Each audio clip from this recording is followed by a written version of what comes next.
Bonjour à tous, j'espère que vous allez bien. Du coup, dans cette vidéo, on va voir les 5 étapes prouvées pour devenir un trader rentable sur 2025. Donc, prenez de quoi noter et on va commencer tout de suite. Du coup, la toute première chose à savoir, c'est que si vous voulez devenir un trader rentable en 2025, il faut que vous développez une stratégie claire et testée. Donc, le trading sans stratégie, c'est comme naviguer sans boussole. Avant de vous lancer, vous devez définir une méthode qui vous correspond, que ce soit de la tendance, du scalping, du swing trading, peu importe, mais assurez-vous de la tester sur un compte démo ou avec de petites positions en réel. Donc, c'est ce qu'on appelle le backtesting et le forward testing. Donc, le fait, c'est tout simplement, vous prenez un fichier Excel.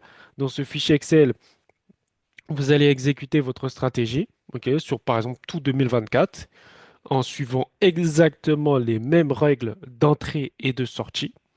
Et au bout de un an, vous voyez le résultat. Si au bout de un an, votre stratégie elle est rentable, à ce moment-là, vous ne changez absolument rien. Vous gardez cette stratégie et vous la dupliquez maintenant sur 2022. Si en 2022, c'est encore rentable, vous ne changez rien, vous mettez en 2021. Et si 2021, c'est encore rentable, ben, du coup, vous avez 3 ans d'historique. À ce moment-là, vous pouvez vous dire, vous pouvez augmenter en fait les probabilités que cette stratégie soit aussi rentable sur 2025. Donc à ce moment-là, vous utilisez cette stratégie-là, vous utilisez les mêmes règles, vous identifiez les forces, les faiblesses, vous identifiez les mois où cette stratégie elle est plus rentable, les mois où la stratégie elle est moins rentable, les mois où la stratégie elle a fait plus de pertes, les mois où elle a fait moins de pertes, les mois où elle a fait plus de gains. Vous analysez absolument tout. Vous devez comprendre que pour être rentable, vous devez être un analyste financier et que vous devez uniquement être passionné par les chiffres et l'analyse de votre stratégie. Quels sont les résultats, quels sont les jours gagnants, quels sont les mois, quelles sont les années où vous avez fait le plus de performances sur vos 3 ans. Tout ça, il faut regarder. Mais le plus important à comprendre, c'est qu'une fois que vous avez déterminé votre stratégie et que vous savez que votre stratégie sur 3 ans, elle est rentable, à ce moment-là, vous ne changez plus de stratégie. OK? Vous ne changez plus de stratégie. Même si vous faites moins de performances en 2025 sur cette stratégie, c'est pas pour autant qu'en 2026, vous allez changer de stratégie. Vous allez garder la même stratégie. OK? Parce que faut que vous rappelez une chose, c'est qu'une stratégie qui fonctionne, elle est simple, elle est répétable et elle est adaptée à votre personnalité. C'est tout. OK? Il y a des gens, des traders, d'accord, qui pendant 10 ans utilisent la même stratégie parce que tout simplement, cette stratégie, elle a été prouvée et elle marche avec les conditions actuelles du marché. Toute stratégie va avoir des phases où ça va être explosive et il y a des phases où ça va être moins explosif. D'accord? Il y a des moments où sur les paires Forex, par rapport aux conditions géopolitiques, etc., ça va être explosif, de la même manière qu'il y a des moments où les politiques monétaires, elles seront flat, et à ce moment-là, votre stratégie, elle sera flat. Ça, c'est pas pour autant qu'il faut changer de stratégie. Ce que vous faites à ce moment-là, c'est que vous allez sur des marchés où il y a plus de liquidités, comme par exemple les crypto-monnaies, comme par exemple les actions, les indices. Là, il y a beaucoup plus de liquidités là, et également l'or. Et là, du coup, vous privilégiez ces paires-là à la place du Forex. D'accord? Mais la stratégie de Forex, elle marche sur l'or, elle marche sur les indices et elle marche sur les crypto-monnaies. Puisque rappelez-vous une chose, tout ce qui compte, c'est de savoir est-ce que je vais acheter ou est-ce que je vais vendre. OK? C'est tout, c'est la question à se poser et c'est ce qu'une stratégie elle répond. Une stratégie va vous dire, voilà, maintenant il faut acheter, voilà, maintenant il faut vendre. OK? C'est juste ça. Deuxième chose, il faut que vous maîtrisez la gestion des risques. Voici une règle d'or. Ne risquez jamais plus de 1 à 2% de votre capital par trade. La gestion du risque, c'est votre bouée de sauvetage sur les marchés financiers. Même si votre stratégie est parfaite, une mauvaise gestion du risque peut détruire votre compte en un instant. Utilisez des stop-loss, adaptez la taille de vos positions en fonction de votre capital et apprenez à accepter les pertes. Le trading, c'est une question de probabilité, pas de perfection. OK? Et quand vous allez réaliser toute votre data sur 3 ans, vous allez vous rendre compte qu'il y a des moments où vous avez des mois en perte. Vous avez peut-être 3 mois en perte. Et après, tout le reste de l'année, c'est que des gains. Il faut accepter ces moments-là.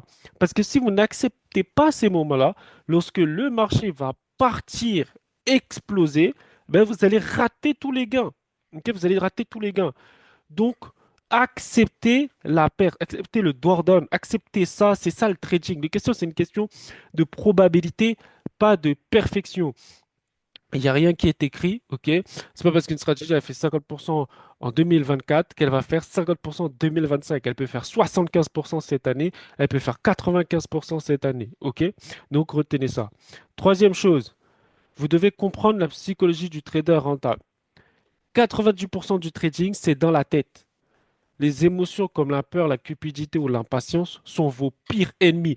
Il y a trop de gens aujourd'hui qui lancent une stratégie en trading et qui, en l'espace de 15 jours, commencent déjà à paniquer. Mais comment vous voulez être rentable? Le trading, vous devez comprendre que ce n'est pas une notion de salariat. Le salariat, c'est tu travailles pendant 15 jours, ok, à la fin du mois, tu vas être payé par rapport au nombre de travail que tu as fait. Là, on n'est pas dans un métier payé à l'heure, on est dans un métier payé à la décision. Et deuxième chose, c'est comprendre qu'est-ce que le trading. Le trading, c'est multiplier du capital. Le trading n'est pas d'être payé pour effectuer des tâches ou des missions. Le but du trading, c'est de multiplier du capital. Donc si par exemple, vous prenez 5 000 € et que vous les transformez en 20 000 € et que vous mettez un an, vous avez gagné le jeu. Je ne sais pas si vous vous rendez compte. Le but du trading, c'est de multiplier du capital. Il faut que vous l'intégrez dans votre tête et que vous compreniez cette notion. Je vois des gens qui démarrent des comptes FTMO à 500 euros. Ok, on leur donne 100 000 € de capital.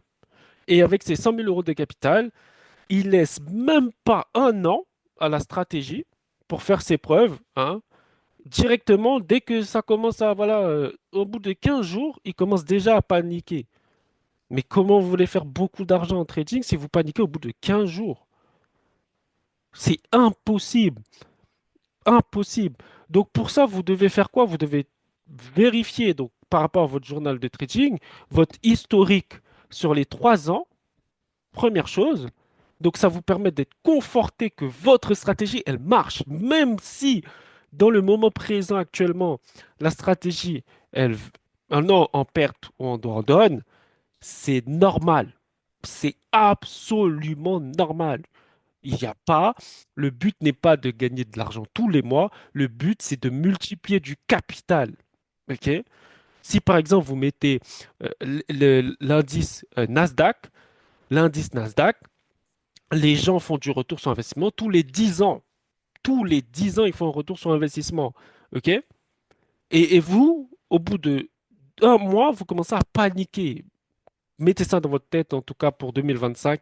Arrêtez ça.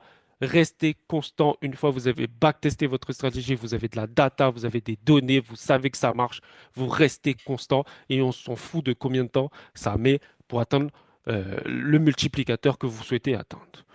Deuxième chose, c'est noter vos décisions, noter vos émotions et vos résultats après chaque trade.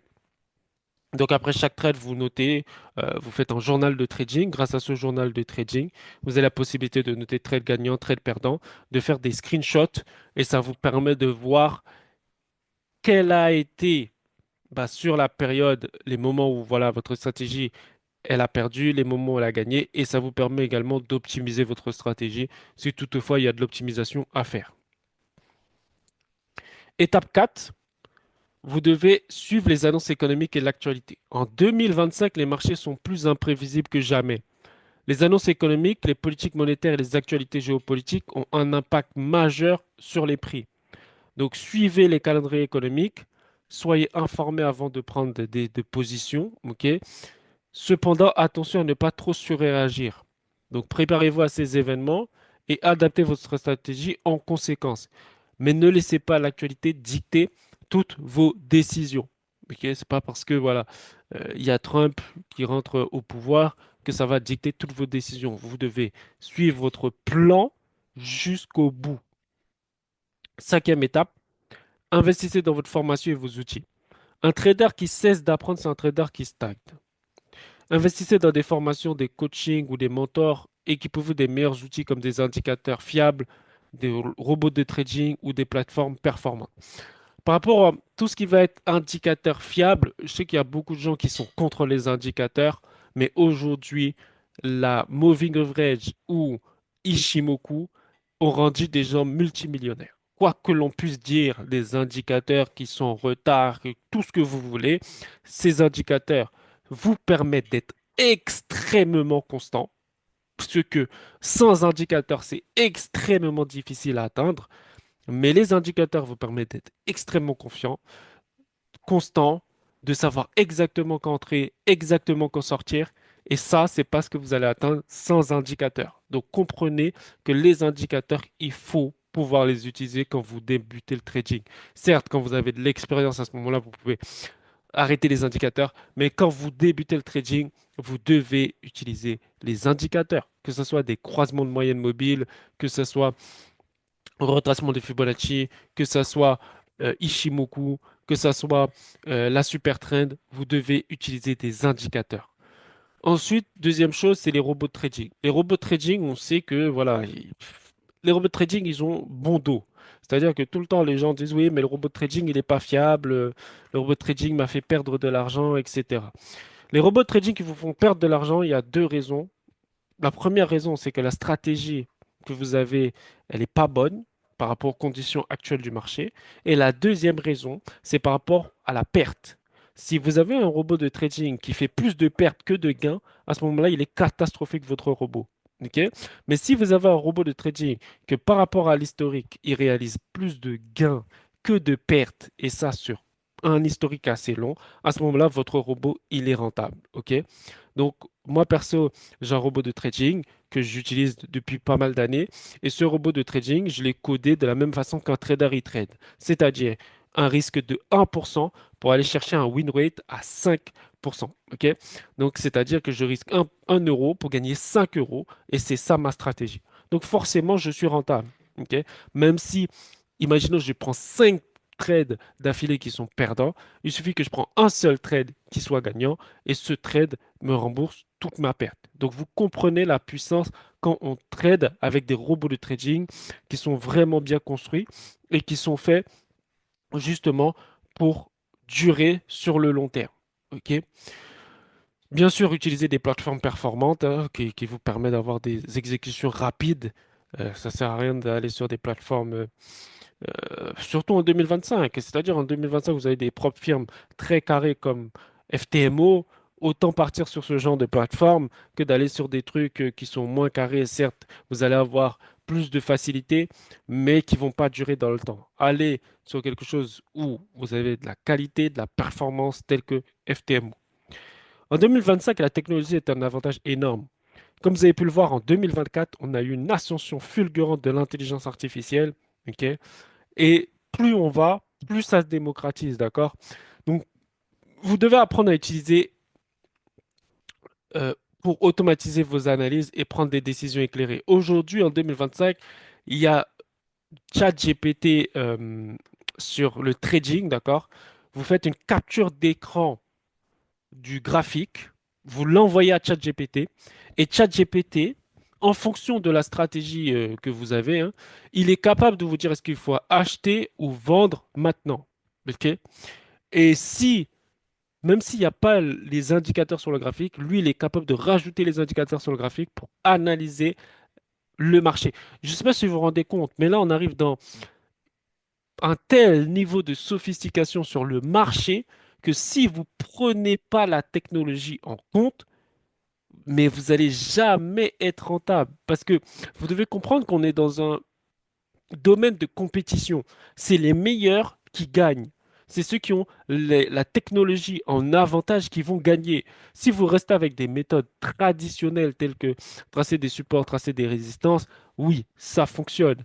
Mais est-ce que sur le long terme, vous allez pouvoir être suffisamment constant et gérer pour pouvoir atteindre votre rentabilité, ça reste à voir. Donc c'est pour ça qu'en tout cas en 2025, je vous conseille de vraiment vous brancher sur tout ce qui est intelligence artificielle, sur tout ce qui est robot de trading, sur tout ce qui est indicateur pour vraiment performer dans vos décisions.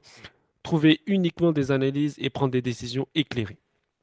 Donc, si vous voulez, vous aurez un lien dans la description, ok? Vous pouvez m'envoyer directement un message sur Telegram où voilà, je vous présenterai le robot de trading et l'indicateur qu'on utilise aujourd'hui et je vous montrerai aussi l'historique de performance. Pour finir, vous avez maintenant 5 étapes clés pour devenir un trader rentable en 2025. Vous appliquez ces principes, vous êtes discipliné et surtout vous ne lâchez rien et vous ferez la meilleure année en termes de performance en 2025 que vous n'avez jamais fait de votre vie. Si cette vidéo vous a aidé, vous laissez un like, abonnez-vous et activez la cloche pour ne rien rater. Dites-moi en commentaire quelle étape vous allez mettre en place dès aujourd'hui. Et n'oubliez pas, votre réussite, elle dépend uniquement de vos actions. Donc c'est à vous de jouer.